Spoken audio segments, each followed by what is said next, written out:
Okay, let's unpack this.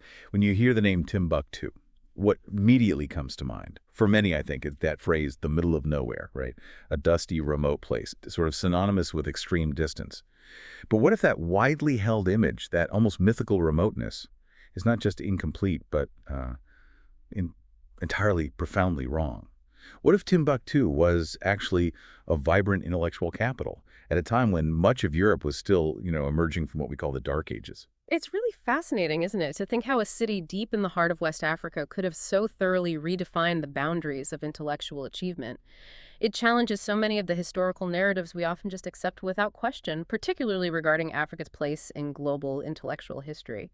Exactly. And that's our mission in this deep dive, to journey back in time and explore Timbuktu's golden age of learning. We want to uncover its astonishing libraries and brilliant scholars, and ultimately understand why this pivotal, groundbreaking history has, for far too long, been overlooked by much of the world. So if you're someone who loves those aha moments, those moments when a piece of history just clicks into an entirely new perspective, then get ready, because this is a truly eye-opening story that reshapes our understanding of global civilization. So how did a city that many imagine as just a sparse outpost become such a beacon of knowledge? Here's where Timbuktu's story gets really compelling. It wasn't just any city. Its strategic location was absolutely critical. Imagine it, situated right there on the bend of the Niger River, where the vast Sahara Desert meets the fertile West African savanna. This wasn't just luck of geography, it was a deliberate, powerful advantage. You might know about the incredible wealth that moved through Timbuktu, the gold, the salt, ivory, and sadly, even slaves, all flowing along those trans-Saharan trade routes. But what's less known, and maybe even more significant for this deep dive, is that alongside these commodities, ideas, philosophies, and meticulously crafted books flowed just as freely, maybe even more so. And they really shaped the very identity of the city. Yeah, and if you zoom out to the bigger picture, you see Timbuktu evolving into this genuine melting pot of thought and culture. Arab merchants obviously were instrumental. They brought goods, sure, but also vital texts from North Africa and the Middle East. But it wasn't just a one-way street. Scholars from really far-flung places like Morocco, Egypt, even the sophisticated academic centers in Andalusia, they didn't just pass through. Many actually settled, established schools, and contributed directly to this incredibly vibrant intellectual exchange. And crucially, the local populations weren't just passive recipients. They quickly learned Arabic, the lingua franca of Islamic scholarship back then, and became active participants. They were collecting, diligently copying, and even producing their own original manuscripts. This intellectual boom really took flight. It accelerated under the powerful Mali Empire, especially during the reign of Emperor Mansa Musa. Mansa Musa, whose legendary wealth is often the first thing people associate with the Mali Empire. How did his vision extend beyond just material riches to, well, intellectual patronage? That's an excellent question because while his immense wealth is definitely famous, I mean his Hajj in 1324, where he gave away so much gold he famously caused inflation and crashed economies everywhere he visited.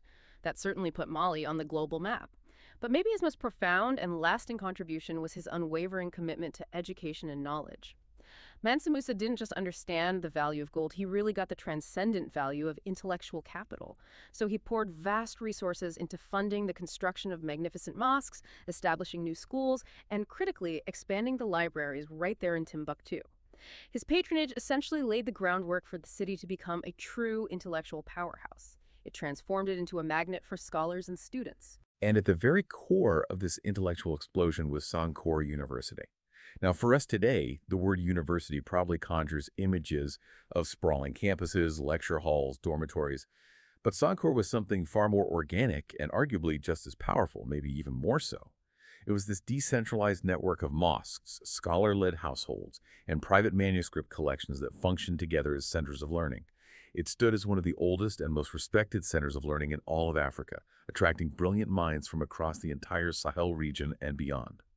Can you paint a clearer picture of what this decentralized network actually looked like? Like, how did these private libraries function as part of a larger university system? Right. It's crucial to understand that learning wasn't confined to a single big campus like we might imagine. Instead, picture a city where dozens, maybe even hundreds, of scholar-led households effectively served as mini academies. Students wouldn't enroll in some central university building. Rather, they'd choose a particular master, an ulama, as they were known, whose expertise aligned with their interests. They'd often live and learn directly under the scholars, sometimes within their home, immersing themselves in the scholar's personal library. So the university wasn't one single institution. It was the dynamic sum of all these individual intellectual hubs. They were interconnected by shared curricula, a really robust network of scholars, and the physical movement of students between different masters.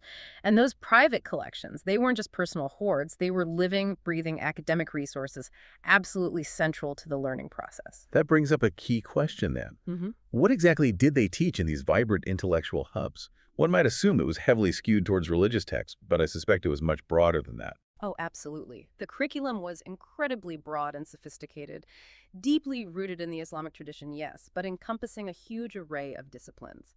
Students weren't just studying theology and law, though those were foundational.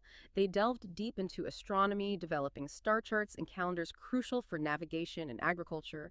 They mastered grammar, which was essential for understanding complex religious and legal texts, but also just for communication across diverse cultures. History was a significant discipline, meticulously documenting lineages, events, judicial precedents, and of course, mathematics. This included algebra, geometry, advanced accounting principles, vital for the city's massive trade networks. Medicine was another strong suit. You find comprehensive treatises on diagnostics, treatments for everything from infections to eye diseases, even detailed guidance on obstetrics and complications during pregnancy. This was truly a comprehensive multidisciplinary education, honestly on par with or even exceeding what was available in many parts of Europe at the time. And the academic system itself. If it wasn't a formal university with degrees like we think of them, how did it work? Was it rigorous? Incredibly rigorous. You could argue maybe even more so than many modern systems. Students often came from far across the Sahel region. Sometimes they'd spend 20 to 30 years in intensive study under these certified scholars, the ulama. An ulama wasn't just a teacher. They were deeply learned, religious, legal, and intellectual authorities, really revered members of the community, often serving as judges or advisors. Receiving an ijazah from them wasn't just a piece of paper. It was a profound testament to a student's mastery of a particular subject or set of texts. It effectively served as a certification to teach, to issue legal opinions, fatwas, and to continue the intellectual lineage. That ensured the integrity and continuity of their scholarly tradition. It really speaks volumes about the academic standards and the depth of knowledge required. Okay, this leads us to a really crucial point about ownership and authorship then. With so much learning happening, how much of this was truly an indigenous African intellectual tradition versus just adopting outside knowledge? That's a vital distinction to make. While Arabic was, yes, the lingua franca of Islamic learning across the globe, and many key texts arrived in Arabic, Timbuktu's scholars truly made it their own.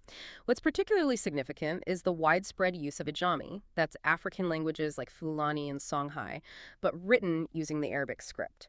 So this isn't just about Arab scholars teaching Africans. It powerfully demonstrates that African Muslims were actively writing, interpreting, and contributing in their own distinct voices. They were creating an indigenous body of knowledge. These weren't simply translations. They were original works, commentaries, scholarly contributions that synthesized local African experiences and wisdom with the broader Islamic intellectual tradition. It absolutely reshapes the whole notion of African intellectual ownership. Now, what's often overlooked, and it's truly staggering when you think about it, is the sheer volume of intellectual output from Timbuktu. Okay, prepare yourself for this. Timbuktu was home to over 700,000 handwritten manuscripts. John Hunwick's research back in 2008 on the hidden treasures of Timbuktu confirms this incredible number through extensive cataloging and verification. Just think about that for a second.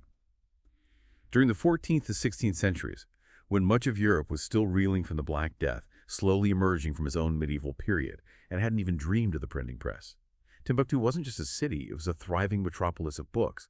It was a global leader in intellectual production, really far outstripping many contemporary European centers. And a crucial point here is the sheer obsession with books. It wasn't just the scholars who valued these texts, it really permeated the entire society. Wealthy families didn't just trade in gold and salt, they avidly collected manuscripts. Owning a personal library, sometimes numbering 1,000 to 3,000 texts, became a real sign of prestige, a mark of intellectual and social standing. This was an economy built in part on knowledge. You had copyists working full-time, diligently producing these exquisite handwritten books using local paper, ink, and leather, often adorned with beautiful illuminations and intricate calligraphy. And these weren't just static, revered objects locked away. Many were working texts, absolutely filled with marginal notes, updates, commentaries added by successive generations of scholars. And the scope of these texts. One might assume a heavy emphasis on religious doctrines. What might surprise listeners about the actual breadth of subjects covered? Yeah, that's a common misconception that Timbuktu's legacy was purely theological. While religious studies were certainly foundational, the subjects went far, far beyond that. It reveals the incredibly broad intellectual curiosity of its scholars. For instance, in medicine, we find extensive treatises detailing treatments for a whole myriad of conditions, from infections and eye diseases to remarkably detailed guidance on managing complications during pregnancy and childbirth. They cataloged herbs, understood anatomy, documented surgical procedures. It's quite amazing.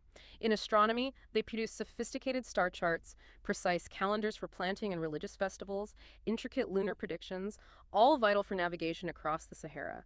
Their mathematics text covered complex algebra, detailed accounting methods for their vast trade enterprises, precise calculations for trade weights and measurements. Super practical stuff.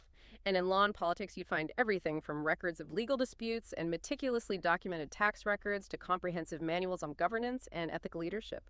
These weren't just abstract ideas. These were practical living documents that underpin the daily life and prosperity of a really sophisticated society. Just one family alone, the Kadea family, famously preserved over 12,000 manuscripts across generations, often hiding them to protect their invaluable content. Their dedication to safeguarding knowledge against all odds is truly remarkable. Okay, so given this incredible intellectual richness, this deep legacy of learning, how could such a vibrant center of scholarship be largely forgotten or maybe deliberately obscured by the Western world for so long? It's a story that really points to a profound historical blind spot. When European explorers finally reached Timbuktu in the 19th century, they were reportedly, and this is documented, shocked to find educated people in a black African city. That reaction alone speaks volumes about their existing biases, doesn't it? It really recontextualizes our understanding of historical bias, yeah. European colonial writings, particularly in the 19th and 20th centuries, actively worked to mock Timbuktu. They portrayed it as a desert backwater.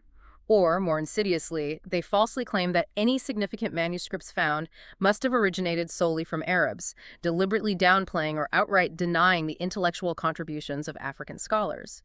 The prevailing racist and colonial ideologies just couldn't reconcile the existence of such a sophisticated African-built city of learning with their narratives of a dark continent needing European civilization.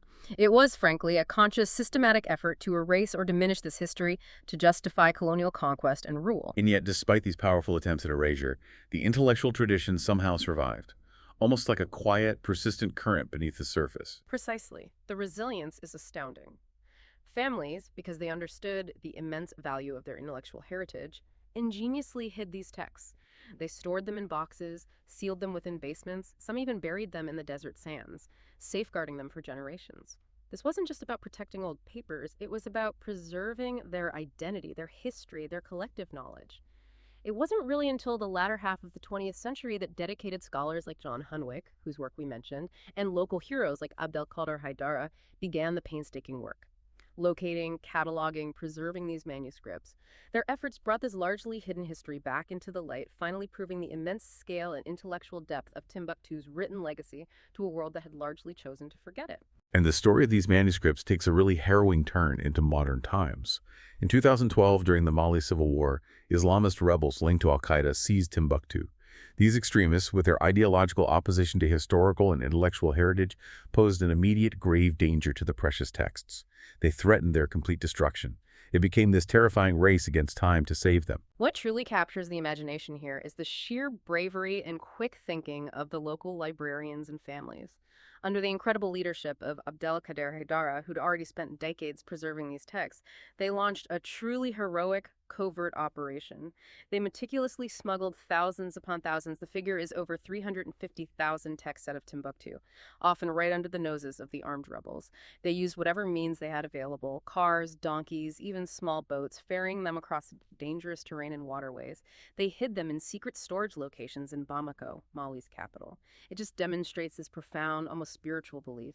Even amidst the chaos and brutality of war, the people of Timbuktu understood that books, knowledge, history, they're worth more than gold, worth risking their very lives for. Today, the challenges continue, but so do the efforts to preserve this irreplaceable heritage.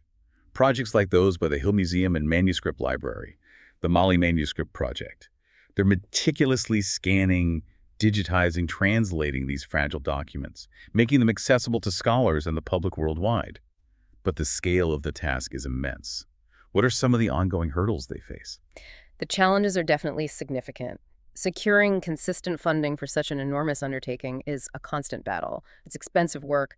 The delicate paper and ink of these centuries-old manuscripts are incredibly vulnerable to humidity, pests, simply the passage of time. They require specialized conservation techniques.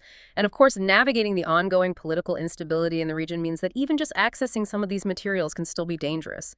Many texts are still hidden or damaged or awaiting discovery, but they're slowly, painstakingly being recovered and analyzed, page by page. It's like assembling an invaluable historical puzzle. It's really a testament to global cooperation and fierce local dedication. Each document, as it's recovered and studied, must be like finding a new window into the past. What kind of insights are these texts revealing now? Oh, each document is indeed a treasure trove, revealing new facts that constantly rewrite our understanding of the past. We're getting insights into ancient climate patterns, for example, thanks to detailed astronomical observations recorded in the texts. We're discovering historical trade prices and economic policies, which paint a much more vivid picture of West Africa's role in global commerce than we previously had. There are fascinating details of ancient court cases, illustrating complex legal systems, alongside fatwas and scholarly commentaries that offer profound insights into theological and ethical thought. If we connect this to the bigger picture, you realize this isn't just African history or even just Islamic history. It's truly human history. It's enriching our collective understanding of the global past and our shared intellectual heritage in ways we're only just beginning to comprehend. So, what does this all mean for us today? And for how we view history, particularly world history? Timbuktu's story powerfully shatters not one, but three pervasive misconceptions. Three lies, if you will, that have unfortunately shaped our collective understanding of the world for centuries. First, the lie that pre-colonial Africa was largely illiterate or lacked sophisticated written traditions. Clearly false. Second, the lie that Islamic education and intellectual achievement were solely Arab or Middle Eastern, somehow disconnected from the African continent. Nope. And third, that insidious lie that high intellectual achievement and civilization belong exclusively to the West. Exactly. Timbuktu stands as undeniable, vibrant proof of homegrown scholarship, driven by brilliant African Muslim thinkers, and a wealth of texts that remained largely unseen outside the continent until very recently. This wasn't a colony passively learning from others. It was an independent, self-sustaining center of science, law, and culture, built by Africans in Africa for Africans. It really forces us to reconsider the entire global timeline of intellectual advancement, placing Africa, and specifically West Africa, in its rightful, prominent place as a crucial node in the global network of knowledge creation. Our deep dive today reveals a Timbuktu far removed from the popular myth, not the middle of nowhere, but a vibrant intellectual powerhouse that flourished for centuries, contributing immeasurably to human knowledge. Consider this for a moment. When many parts of Europe were, frankly, consumed by witch hunts and superstition, Timbuktu scholars were meticulously debating complex points of law and ethics. When kings ruled by absolute force in other parts of the world, Timbuktu's judges were carefully writing comprehensive legal opinions and governance manuals. And when the vast gold wealth eventually began to decline, Timbuktu's true, enduring treasure remained its invaluable books, its knowledge, its unwavering commitment to intellectual pursuit. So the next time someone casually refers to Timbuktu as the middle of nowhere, remember, for centuries it was truly the center of everything. We hope this deep dive encourages you to question what you know, to dig a little deeper, and to explore even more of these incredible, powerful, and often hidden histories that reshape our understanding of the world.